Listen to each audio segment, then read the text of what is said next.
Eles chamaram de a nova era. Diziam que as leis da gravidade econômica haviam sido revogadas. Diziam que a tecnologia, o rádio, o automóvel, a eletricidade, havia criado um planalto permanente de prosperidade. Você ouve isso hoje, não ouve? A inteligência artificial mudou tudo. Desta vez é diferente. Eu estava lá. Outubro de 1929.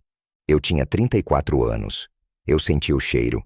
Não cheiro de dinheiro. Cheiro de ozônio, de suor frio e de pólvora. O cheiro de um império evaporando. A história oficial que contam é que 1929 foi um cisne negro. Um evento imprevisível. Um acidente da natureza. Nouriel Roubini, em sua análise das crises, destrói essa ideia. Ele chama de cisne branco. O crash de 1929 não foi um acidente. Foi um assassinato. Foi previsível. Foi construído tijolo por tijolo, dívida por dívida, pela arrogância dos banqueiros centrais e pela ganância do homem comum. Hoje, nós vamos fazer algo que a maioria dos canais de finanças tem medo de fazer. Nós vamos ignorar o resumo da Wikipédia. Nós vamos usar os arquivos confidenciais de Andrew Ross Sorkin, as análises estruturais de Scott Nations e a teoria de crédito de Charles Morris para reconstruir a cena do crime. Você vai descobrir o papel secreto de um fraudador londrino chamado Clarence Hatry, que ninguém menciona. Você vai entender como a Goldman Sachs Trading Corporation foi o ITF alavancado que destruiu uma geração.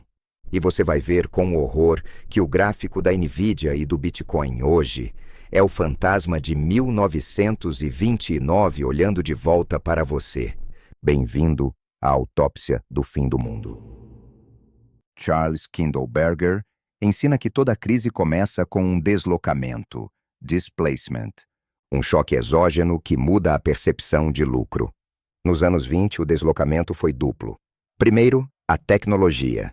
A RCA, Radio Corporation of America, era a Internet, a Apple e a Nvidia da época combinadas. A ação subiu de $1,50 para $114 em poucos anos. E ela nunca pagou um centavo de dividendo. Quem se importava com dividendos? O futuro era wireless. Mas o segundo deslocamento, como aponta Niall Ferguson, foi geopolítico. A Primeira Guerra Mundial transformou os Estados Unidos de devedor em credor do mundo. O ouro do planeta fluiu para Nova York. E com esse ouro veio a sensação de invencibilidade. Mas a tecnologia sozinha não cria uma bolha. Você precisa de combustível. Você precisa do que Kindleberger e Morris chamam de expansão de crédito. Em 1929, isso tinha um nome: Brokers' Loans, empréstimos de corretora. Você podia comprar $100 americanos em ações da General Electric, colocando apenas $10 americanos na mesa. Os outros $90 americanos, a corretora emprestava. E de onde vinha esse dinheiro? Aqui está o segredo sujo que Galbraith expõe. O dinheiro não vinha apenas dos bancos, vinha das corporações. A Standard Oil de Nova Jersey, em vez de investir em refinar petróleo, estava emprestando $69 milhões americanos por dia no mercado de call money para financiar apostadores. Era o shadow banking original. Era dinheiro fácil, dinheiro grátis. Era a vodka no ponche que embebedou a nação. Toda tragédia precisa de vilões que pensam que são heróis. Conheçam Charles Mitchell, presidente do National City Bank, hoje Citibank. Sorkin o descreve como Sunshine Charlie, um otimista patológico. Mitchell não via o banco como um cofre. Ele via o banco como uma máquina de vendas. Ele colocou vendedores de ações nas ruas para vender títulos especulativos para viúvas e órfãos como se fossem aspiradores de pó. E havia os pools. Scott Nations descreve com precisão cirúrgica como operavam homens como Michael J. Meehan, o especialista da RCA. Eles juntavam um grupo de amigos ricos, compravam ações secretamente e depois usavam jornalistas subornados para espalhar rumores. Eles faziam o preço subir, atraíam a manada de lebres e então vendiam no topo. Era manipulação de mercado legalizada. E todo mundo sabia. Mas o ápice da loucura foi a invenção do Investment Trust. Pense nisso como um ETF alavancado de hoje, mas pior. A Goldman Sachs Trading Corporation foi lançada em dezembro de 1928. Ela não produzia nada. Ela apenas comprava ações de outras empresas. E, às vezes, ela comprava ações de outros investment trusts, que, por sua vez, compravam ações dela mesma. Era um ouroboros financeiro, uma cobra comendo o próprio rabo. A ação foi lançada a $104 americanos. Em meses, estava em $222 americanos. Galbraith nota que, no auge, ela valia mais que o valor de todos os ativos que possuía. Era ágio sobre ágio, ar sobre ar. E no topo disso tudo, o grande economista Irving Fisher declarou: os preços das ações atingiram o que parece ser um planalto permanentemente elevado. Lembre-se disso quando ouvir um guru dizer que o Bitcoin nunca mais vai cair. A certeza é o prenúncio da morte. Aqui está o detalhe que 99% dos historiadores ignoram, mas que Scott Nations resgatou. O crash de Wall Street não começou em Nova York. Começou em Londres. Em setembro de 1929, um financista britânico chamado Clarence Hatry foi preso. Ele tinha construído um império fraudulento de máquinas fotográficas e vending machines. Quando a fraude foi descoberta, a Bolsa de Londres entrou em pânico. Os investidores britânicos, desesperados por liquidez, começaram a vender suas ações americanas. Foi o primeiro dominó. Ao mesmo tempo, no ZEUA, houve o Babson Break. Roger Babson, um estatístico excêntrico que baseava seus mercados nas leis de Isaac Newton, ação e reação, subiu num palco em 5 de setembro e disse: cedo ou tarde o crash virá e será terrível. O mercado caiu naquele dia. Foi o tremor antes do terremoto. A manada ignorou. Eles compraram a queda, buy the dip. Mas a smart money, os Jesse Livermores da vida, começou a sair. Livermore, o boy plunger, sentiu a mudança no fluxo. Ele ficou short, vendido. Enquanto o público comprava esperança, Livermore comprava proteção. 24 de outubro. Quinta-feira negra. O mercado abriu e o chão desapareceu. Mas havia um problema técnico que transformou o medo em terror absoluto. O ticker tape atrasou. O volume de vendas era tão grande que a máquina não conseguia imprimir os preços rápido o suficiente. Sorkin relata que, em certo ponto, o ticker estava 4 horas atrasado. Imagine isso. Você está em seu escritório em Chicago. O ticker diz que a ação está a $150 americanos. Você manda vender. Mas no chão da bolsa, ela já está sendo negociada a $100 americanos. Você não sabe o preço. Você está operando cego. Foi a incerteza knightiana, em tempo real. O desconhecido desconhecido. Ao meio-dia, houve uma tentativa de resgate. Richard Whitney, o vice-presidente da Bolsa e corretor do J.P. Morgan, caminhou teatralmente até o posto da US Steel. Com todos olhando, ele gritou: compro 10.000 ações a 205. O preço de mercado era muito menor. Ele estava tentando colocar um piso no mercado com o dinheiro dos banqueiros. Funcionou por algumas horas. O mercado respirou, a multidão aplaudiu.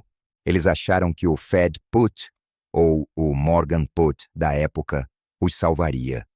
Mas era apenas um curativo em uma artéria cortada. O fim de semana passou. As chamadas de margin calls, foram enviadas. Se você tinha comprado com 10% de entrada e a ação caiu 10%, você estava zerado. Os corretores não esperaram. Eles venderam as carteiras dos clientes na segunda-feira. E então veio a terça-feira negra. Não houve Richard Whitney para salvar o dia. Os banqueiros, incluindo Charles Mitchell, estavam lutando para salvar a si mesmos. Sorkin revela que Mitchell, o grande otimista, estava secretamente quase falido, tentando cobrir suas próprias posições com empréstimos ilegais do seu próprio banco. A venda foi implacável. As blue chips, as ações seguras, caíram 20%, 30% em horas. Investment trusts, como o Blue Ridge e Shenandoah, criados pela Goldman Sachs, caíram de 29 dólares americanos para centavos. Foi o que Kindleberger chama de revulsão, revulsion. Não era mais sobre preço, era sobre sair a qualquer custo. Venda a mercado! Era o único grito. Em um dia, 14 bilhões de dólares americanos evaporaram. Mais do que o custo de toda a Primeira Guerra Mundial. Gerações de riqueza destruídas antes do almoço. Você acha que o crash foi o pior? O crash foi o ataque cardíaco. A morte lenta veio depois. Maurice e Robini explicam que o verdadeiro desastre não foi a bolsa, foi o sistema bancário. Milhares de bancos faliram e não havia seguro de depósito. Se o seu banco fechasse, seu dinheiro sumia. A economia real colapsou. O desemprego foi a 25%. Mas aqui está o dado que vai te manter acordado à noite. O mercado não parou de cair em 1929. Ele continuou caindo até 1932. Ele caiu 89% do topo. Para recuperar uma queda de 89%, você precisa de uma alta de 800%. Sabe quanto tempo levou para o mercado voltar ao nível de 1929? 25 anos. Só em 1954 o índice recuperou o preço nominal. Se você tivesse comprado o topo e segurado, HODL, você teria morrido antes de ficar no 0 a 0. Essa é a realidade do longo prazo que os vendedores de curso não te contam. Ah, Barnaby, mas isso foi há 100 anos. Hoje temos circuit breakers, temos o Fed. Temos? Olhe para o sistema hoje. Alavancagem escondida? Temos. Hedge funds, cripto. Investment trusts alavancados? Temos. ETFs de 3 vezes. Otimismo delirante? Temos. IA to the moon. Deslocamento geopolítico? Temos. Dívida dos EUA China. Nassim Taleb diz que sistemas complexos otimizados para a eficiência se tornam frágeis. Nós construímos um sistema que é rápido, eficiente e terrivelmente frágil. Em 1929, levou dias para o pânico se espalhar. Em 2010, no flash crash que Scott Nations descreve, levou minutos. Na próxima, pode levar segundos. A lição de 1929 não é venda tudo. A lição é não opere alavancado em um sistema que você não entende. Quem sobreviveu a 1929? Quem tinha caixa? Quem tinha ouro? Quem não tinha dívida? Jesse Livermore fez 100 milhões de dólares americanos no crash. Mas até ele, anos depois, esqueceu suas regras e morreu falido. O mercado é implacável até com seus mestres.